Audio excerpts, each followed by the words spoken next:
शिवाजी महाराजांची कीर्ती बेफाम होती. महाराजांची कीर्ती बेफाम, वाऱ्या वाऱ्यांना फुटला घाम.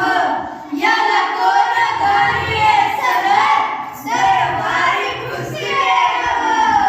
बडी बेगम म्हणजे आली आदिलशहाची आई बरं का. नजरेत तिच्या अंतर, तरवार झालं गपगर. कुणी घेईना पुढाकार, साऱ्यांनीच मानली हार.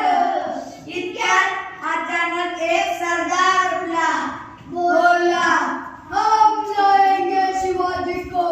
आणि त्यानं विडा उचलला. नाव त्याचं बदल काढलं. नाव त्याचं बदल काढलं. जिजा दप्तर दुसैतान, कर बोललं छाती टोकून. शिवबाला टाकलं चिरडून. मरहबा सुभानअल्लाह. कौतुक झालं दरबाराचं. खान निघाला मोठ्या गुरमीत. त्याचं घोडे धड पायदळ, फौज पाटलाही बक्कळ. आणखी 10 हत्तीचं घोडं, पाहणारा कापे छळछळ. वाटेल पेटेल त्याला चिरीत, ह्याचीत खानाची सेना निघाली. गावं लुटली, देवळं उद्ध्वस्त केली. आया बहिणींची आबरू लुटली. कोण कोण रोखणारे वादळ.